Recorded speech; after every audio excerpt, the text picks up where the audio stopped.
Hello my dear students, I hope you all are fine. Today in this video I will discuss about the abortion, which is also one of the important topic from the examination point of view. Under abortion I will discuss its definition, incidence, etiology, types and its management in detail. First of all, its definition.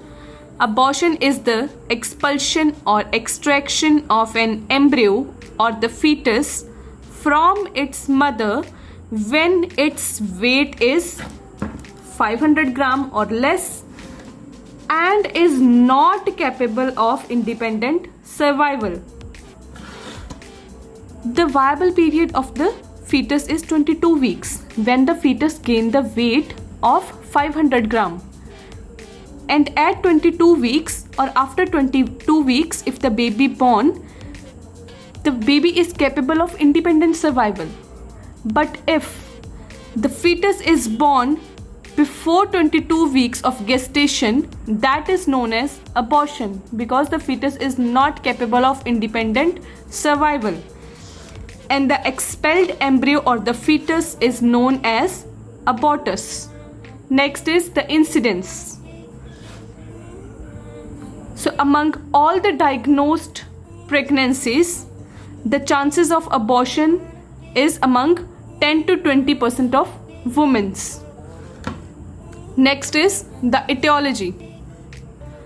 So the etiological factors include genetic, endocrine and metabolic factors, anatomical factors, infection, immunological factor, anti-fetal antibodies, thrombophilias and other causes. So one by one I will discuss all these factors. First of all is genetic factor. The chromosomal abnormalities in the fetus leads to abortion. For example, trisomy. Among 50% of cases, the cause behind the abortion is chromosomal abnormality, that is trisomy. As we know that two haploid chromosomes make a pair. But if one more chromosome, one extra chromosome attached with that pair, that is known as trisomy. And the extra chromosome, it might be maternal side or paternal side. Next is polyploidy.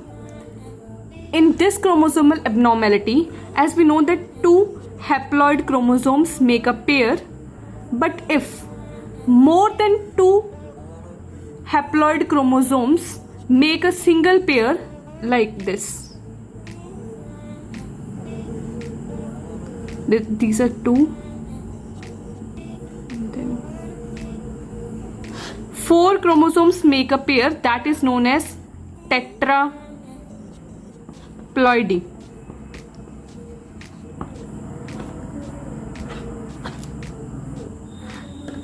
Next is monosomy X. When as the normal count of chromosomes is 46 and in 46 two are sex chromosomes. So in this there are 44 chromosomes plus one is sex chromosome, which makes the count 45, and one sex chromosome is missing, that is known as monosomy X. So in these kind of chromosomal abnormalities, there are the chances of abortion. Next factor under etiology is endocrine and metabolic factor. Under this factor, first one is luteal phase defect. So during luteal phase, during luteal phase, the progesterone level is increased to prepare the inner lining of the uterus so that the fertilized ovum is implanted. But in the case of luteal phase defect, the level of progesterone is decreased,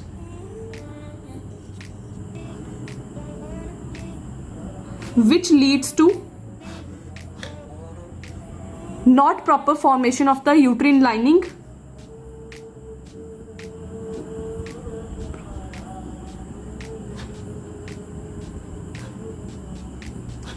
which affects the implantation of fertilized ovum. Affects the implantation.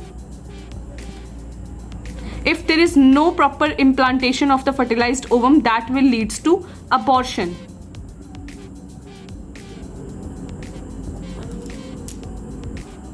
Next is in the case of overt hypothyroidism or hyperthyroidism in mother, that will also leads to abortion. And if the mother has uncontrolled diabetes mellitus, in that case it also leads to abortion.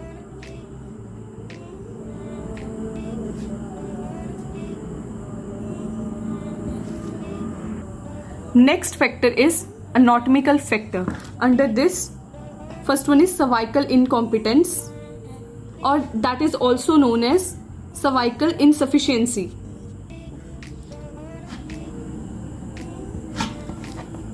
In this case, the tissues of the cervix are weak. Normally, during pregnancy, before the labor, the cervix remain closed and firm. But in the case of cervical incompetency, because of the weak tissues, the cervix remains soft and easily open before the labor. That will lead to abortion because the muscles of the cervix cannot hold the growing fetus inside the uterus. Next is congenital malformation of the uterus, such as bicornuate uterus or septate uterus. This is a diagram of bicornuate uterus in which there are two cavities. So in this case, if the placenta is attached abnormally or at septum, in the case of septate uterus, there will be less blood supply to the placenta. That will lead to abruption, and if there is abruption, there are the chances of abortion. Next is the uterine adhesions, which is also known as Asherman's syndrome.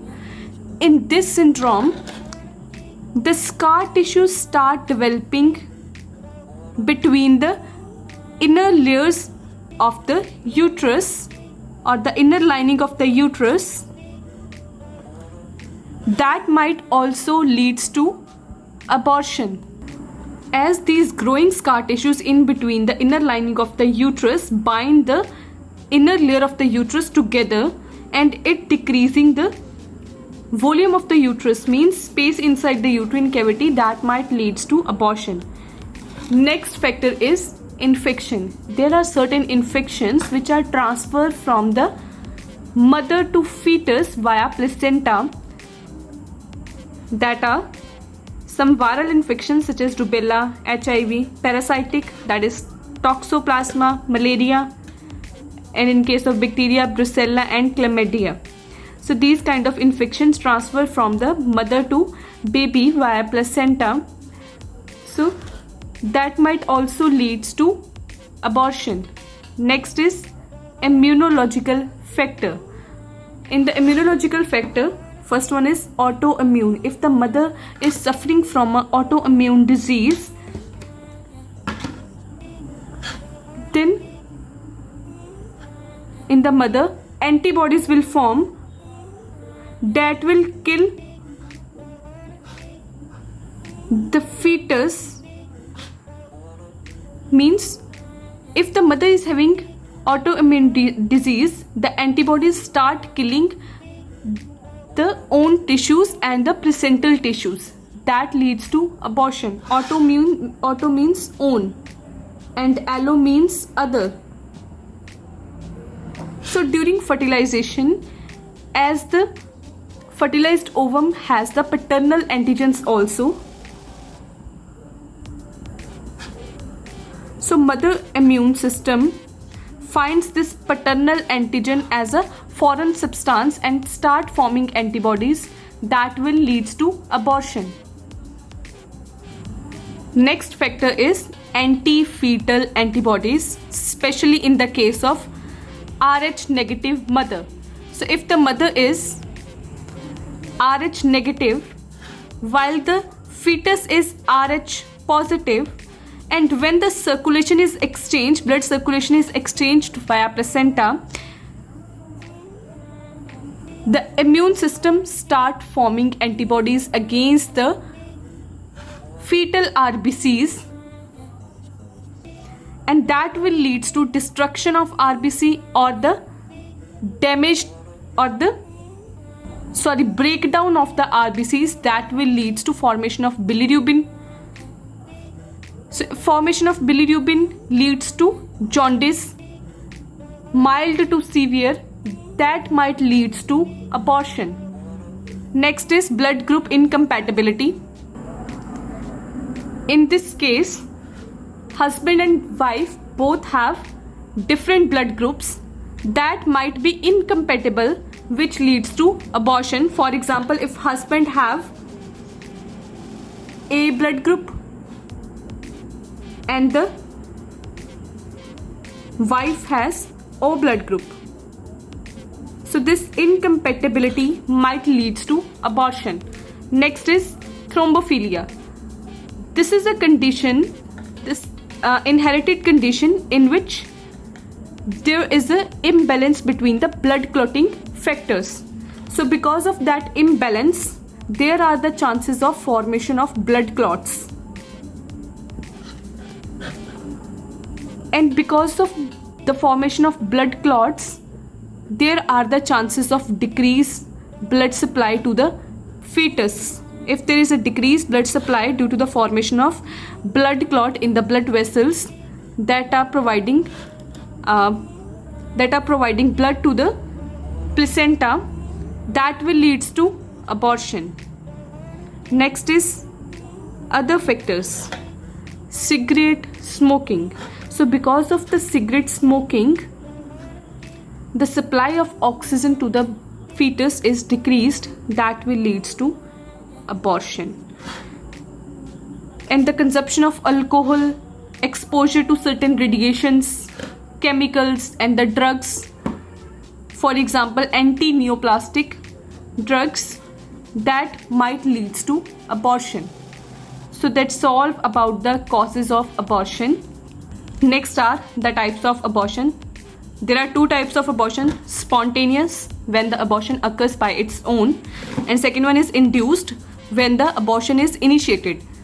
Abortion is initiated legally and the government proposed the Medical Termination of Pregnancy Act, under which the legal abortions should be done. And the second one is illegal, which is quite unsafe.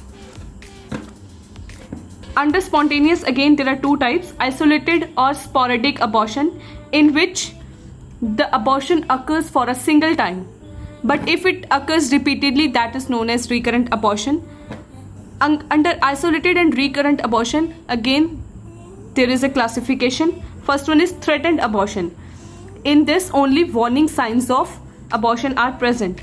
Next is inevitable abortion, in which the unavoidable symptoms are present. Next is complete abortion, when all the products of conception are expelled out from the uterine cavity. Next is incomplete abortion, when some parts of conception are still remained inside the uterine cavity. Next is mixed abortion, in which the fetus is dead but still remain inside the uterine cavity. Next is septic abortion, when the abortion occurs because of infection, which is less common. Next, I am going to discuss these types in detail. First one is threatened abortion, in which just warning symptoms are present and the recovery is possible in this case. It is a clinical entity where the process of miscarriage has started but has not progressed to a state from which the recovery is impossible. So in this case, the process of miscarriage has just started, but recovery is possible with the proper management. Next are the symptoms in this case: bleeding per vaginum, that is vaginal bleeding, which is slight. Next is pain. Pain occurs at the lower abdomen which is actually a dull pain that is less in intensity. In the case of threatened abortion, the following investigations should be done: blood test, in which assess the hemoglobin, hematocrit level, that is the volume of RBCs in the total blood volume, ABO and RH grouping. This investigation is basically done in case the symptoms of abortion is further progressed. Next is ultrasonography should be done. Next is serum progesterone level. In the 95% cases, if the serum progesterone level is 25 nanogram per milliliter or more, that indicates the viable fetus or the live fetus. Next is the treatment which should be given in the case of threatened miscarriage. First one is rest. At least for 2 weeks until the symptoms are relieved, the rest should be done without doing any heavy activities. And drugs to relieve the pain, diazepam 5 mg should be given twice a day. Next is advice on discharge. Proper rest should be done without doing any heavy work at least for 2 weeks, and coitus should be avoided in this period. Next type is inevitable miscarriage. First of all, its definition. It is a clinical type of abortion where the changes have progressed to a state from where the continuation of pregnancy is impossible. In this case, the process of abortion has started and it progressed to a state from where the recovery is not possible. In this case, the symptoms are very exaggerated or increased, that will leads to abortion, or that is not recoverable. Clinical features of inevitable miscarriage. First one is increased vaginal bleeding, aggravation of pain, that is severe pain occurs at the lower abdomen. Internal examination reveals dilated internal os of the cervix, means the symptoms are progressing, and through which the products of conception are felt. And the size of the uterus in the inevitable miscarriage is directly proportional to the gestation or the gestational age. And same in the case of threatened miscarriage, which I forgot to tell you. Size of uterus.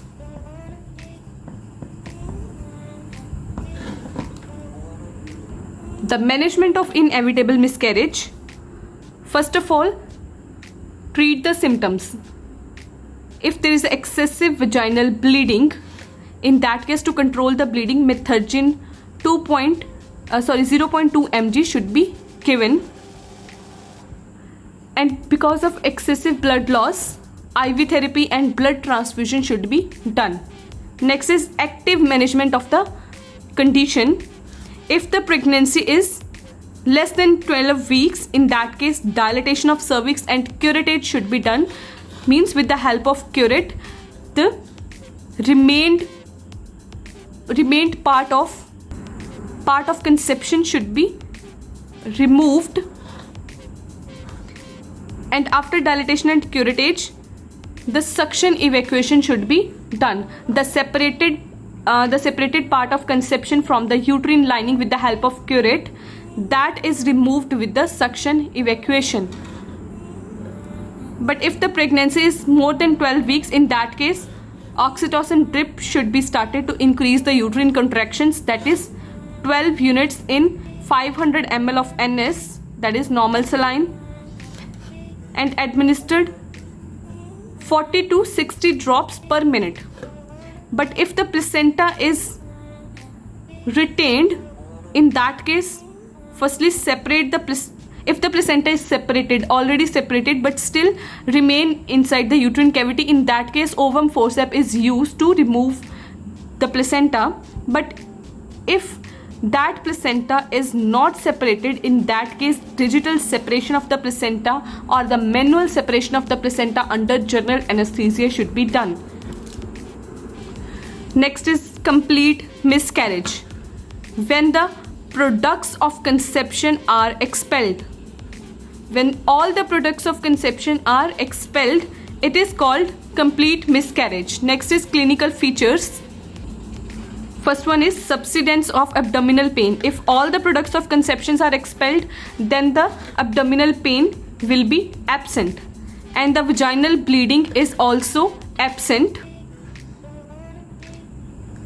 Next is internal examination revealed that cervix is closed. After the products of conception are expelled, the cervix is closed and there is no any bleeding. And when the expelled fleshy mass is examined, that is complete, which shows there is no any part that is left inside the uterine cavity. And the management in this case, the transvaginal sonography should be done before declaring that the miscarriage is complete. There is no any part left inside the uterine cavity. Sorry, again I forgot. The size of the uterus in the case of complete miscarriage is less than the amenorrhea or less than the according to the weeks of gestation.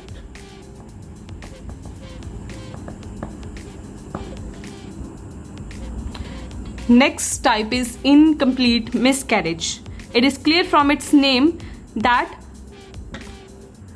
some part of the conception is still remain inside the uterine cavity. Its definition: when the entire products of the conception are not expelled. Instead, a part of it is still left inside the uterine cavity, that is known as incomplete miscarriage. Its clinical features: after the expulsion of products of conception, the pain still continues at the lower abdomen and continuous vaginal bleeding. So these symptoms suggest that there are certain products of conception which still lives inside the uterine cavity, as the pain is still continue to occur and the vaginal bleeding is also continues to occur. And then the internal examination is done, which shows that the cervix is still petulous. Petulous means wide open. And next is, after that, the expelled mass is examined, which is found incomplete, which directly suggests that there are some parts of conception which still left inside the uterine cavity. And the complication of the incomplete miscarriage is bleeding. Bleeding still continues and there are the chances of infection plus placental polyp. If the tissues of the placenta still left inside the uterine cavity and if it retained for a longer time, that will lead to placental polyp. Next is the management of this incomplete miscarriage. First of all, manage the symptoms. Because of the huge vaginal bleeding, immediately resuscitate the patient in case the condition of patient is not good. In that case, IV therapy should be started and blood transfusion should be done. In that, next, surgical treatment should be done, that is dilatation and curettage. And medical treatment includes tablet misoprostol, dose is 200 microgram, which is used vaginally at the posterior fornices every 4 hours. So medical treatment is a best choice because it has less complications as compared to the surgical treatment. Dilatation and curettage may lead to the injuries injuries to the uterine wall. And the size of the uterus in this case, which I already forgot to tell you again, is less than. Next type is missed abortion or the missed miscarriage. When the fetus is dead and still retained inside the uterus for a variable period, it is called missed miscarriage or early fetal demise. Next is pathology. If the abortion occurs after 12 weeks of gestation, in that case, the fetus becomes macerated or mummified, as the dead fetus is remained inside the uterus for a longer period of time. That will leads to maceration and mummification. Macerated means there will be changes in the skin and the tissues of the dead fetus. As autolysis of tissues occur. Autolysis means the tissues and the cells become dead, and some of the products are absorbed while some remained as a rudimentary structure. Rudimentary structure means immature structure or rough structure. And the placenta becomes thin, pale, and may be attached. The placenta may be attached after the death of the fetus, but still the fetus is remained inside the uterus. But if the abortion occurs before 12 weeks, in that case, a slight bleeding occurs between the choriodecidual space. Choriodecidual space means the space between the chorion and the decidua. This is a decidua capsularis and this is a decidua basilis. So in the red color I show this, a slight bleeding.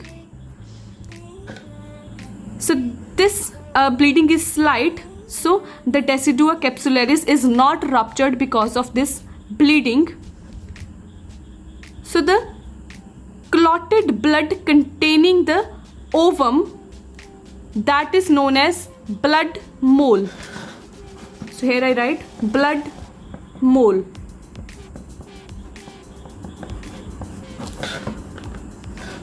And the fluid portion of the blood is absorbed and the wall become fleshy. So that condition is known as flesh mole. And because of this blood, it prevents the chorionic villi to invade inside the decidua to get the blood supply. So if there is no invasion, there is no any blood supply and this ovum is dead already. And blood mole, flesh mole is also known as carneous mole. So when this ovum become dead, there is a slight bleeding which leads to carneous mole. Next are the clinical features of missed abortion.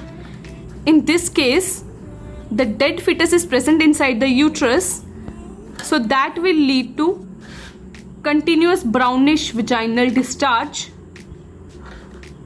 absence of pregnancy symptoms because the fetus become dead, and the breast changes which occurs because of pregnancy is again reverting back to pre-pregnant state. Next is stop of uterine growth. The uterine growth is stopped as the fetus is dead inside the uterus, which is in fact becomes smaller in size as compared to the gestational age, and it becomes smaller because of the absorption which occurs. Next is no fetal heart sound is audible, which was audible previously, and immunological test for pregnancy becomes negative. That indicates the missed abortion. Next is the management of missed abortion. If the pregnancy is less than 12 weeks, in that case, as there are the chances of formation of carneous mole. First of all, expectant management. Many women expel the conceptus spontaneously, means by its own, without any induction or without any interference.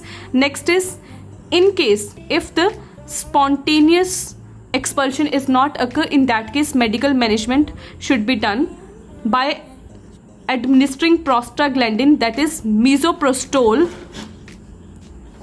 vaginally, and the dose of which is 800 mg, and the dose is repeated after 12 hours if needed. If the conceptus is still not expelled, in that case the repeated dose of misoprostol should be given after 24 hours. Next is surgical management. If medical management is not working, in that case suction, evacuation, or dilatation and evacuation should be done. But if the pregnancy or if the missed abortion occurs after 12 weeks of gestation, in that case induction of abortion should be done by administering misoprostol, the dose of which is 200 microgram tablet vaginally every 4 hours. Or we can give oxytocin, that is 10 to 20 units of oxytocin in 500 ml normal saline, just to increase the uterine contractions. ERPC, that is evacuation of retained products of conception.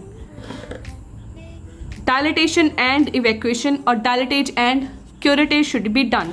But the best choice is administering misoprostol, as it increases the uterine contractions plus helps in cervical ripening. Next type is septic abortion. This is much more common in the illegal abortions. Any abortion associated or related with the symptoms of the infection of the uterus and its content is called as septic abortion. As because of the illegal abortions, no aseptic techniques, mostly no aseptic techniques are used, and sometimes some product of the conceptus left inside the uterine cavity, that will leads to sepsis, and that abortion is known as septic abortion. When because of abortion the infection occurs, that is known as septic abortion. Mode of infection, mostly endogenous microorganism. Endogenous microorganisms are those which are normally remain inside the vagina, but because of certain aseptic techniques or because of some reasons, there will be imbalance in the endogenous microorganism that will lead to infection. The microorganisms are anaerobic, those lives in the absence of oxygen, tetanus bacillus, bacteroides group, fragilis. Next is aerobic microorganisms which lives in the presence of oxygen, that is E. coli and Klebsiella. Clinical features which suggest the septic abortion, that is pyrexia, increase in temperature, body temperature, pain in abdomen, rising pulse rate. This feature is more prominent, even more than pyrexia. Offensive purulent vaginal discharge. Offensive means annoying and irritating. Purulent means the pus containing vaginal discharge, and the uterus is tender, means the tissues of the uterus are contracted, which makes it hard. Next is clinical grading. If the infection is remain inside the uterus, that means that is grade 1. But if the infection is spread beyond the uterus to the fallopian tubes, ovaries, or the pelvic peritoneum, that is the inner thin lining of the pelvic cavity, that is comes under grade 2. But if the infection leads to generalized peritonitis, that is inflammation of peritoneum, or if the infection reaches to the bloodstream, that will leads to endotoxic shock. And if the infection leads to liver, that will leads to jaundice, and if that infection leads to the kidneys, that will leads to acute renal failure, and if these organs are affected and the bloodstream is affected, that will comes under grade 3. The grade 1 is more common. Next is investigations. First one is cervical or high vaginal swab should be taken, so that culture should be done. Gram staining should be done to assess whether the bacteria is gram positive or gram negative. Next is blood for HB, TLC and DLC, as the WBC count will be increased because of infection. Next is urine culture. Ultrasonography should be done, plain X-ray. And next is prevention of septic abortion. How we can prevent the septic abortion? First of all, proper family planning should be done so as to avoid the unwanted births. Next is strict enforcement of MTP Act, so that illegal abortion should be prevented, because the septic abortions are more common in the illegal abortions. And use aseptic precautions while inducing the abortion. Next is management of septic abortion. On arrival at the hospital, high cervical swab should be taken for the culture of a gram staining, and classify the infection on the basis of the extent of infection. First of all, principles to control the sepsis: infection should be controlled first, and the source of infection should be removed. Next is provide the supportive therapy and assess the response of the treatment which is given. First one is grade 1.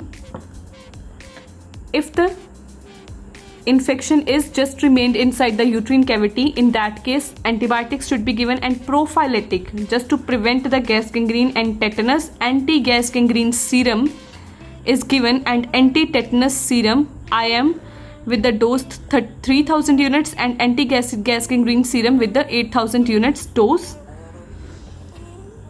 Analgesics and sedatives should be given. Next is blood transfusion should be done, as there are the chances of endotoxic shock. Next is evacuation of uterus. If there are remain contents inside the uterus, remain products of conception inside the uterus, that will be removed.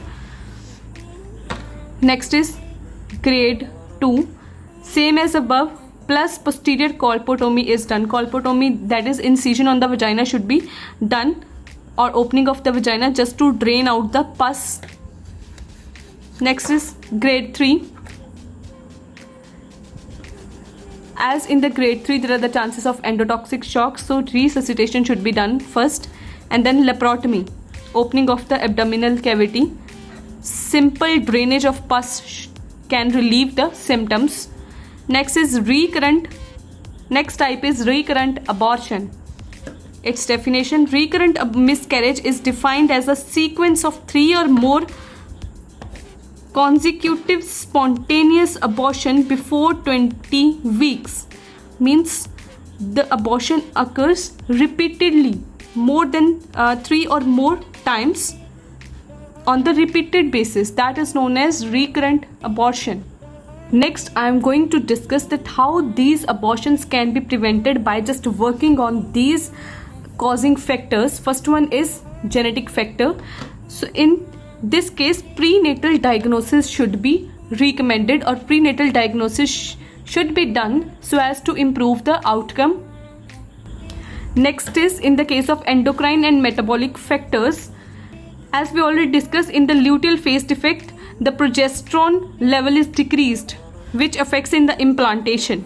So in this case, progesterone should be administered intravaginally, that is 100 mg daily, or HCG therapy should be given that stimulates the corpus luteum to produce progesterone. And hypothyroidism and hyperthyroidism, uncontrolled diabetes, should be controlled during the intraconceptional period. Next is anatomical factor. In the case of cervical incompetence, when the muscles of the cervix are weak, which are not able to hold the growing fetus inside the uterus, and before labor it opens, in this case surgical correction should be done. That is known as cerclage operations. There are two types of cerclage operations, McDonald and Schirokder. This is a McDonald operation in which the incision is given outside the cervix so as to close the cervix, and this incision is removed during the delivery. This is the Schirokder.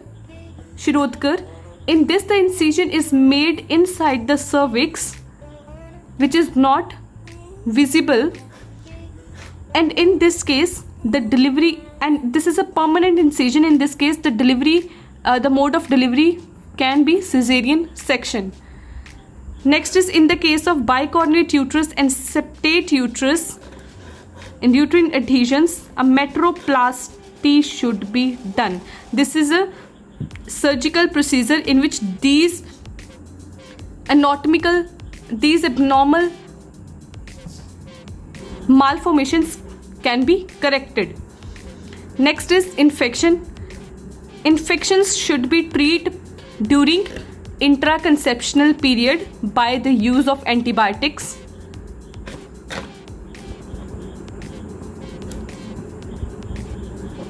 Intraconceptional period. Next is immunological factor. In the case of alloimmune response, intravenous immune globulin should be given so that immune system should be suppressed or immune response is suppressed. In the case of antifetal antibodies, in the Rh negative mothers, anti-D gamma globulin should be injected. Next is in the case of thrombophilia, anti-thrombotic therapy should be given, that is heparin. In the case of cigarette smoking, alcohol, these should be avoided. Next is TLC, that is tender loving care, should improve the outcome. So that is very necessary. So that's all about the abortion. My dear students, if you have any kind of query regarding this topic, then please ask me in the comment section. At last, stay safe and take care of yourself.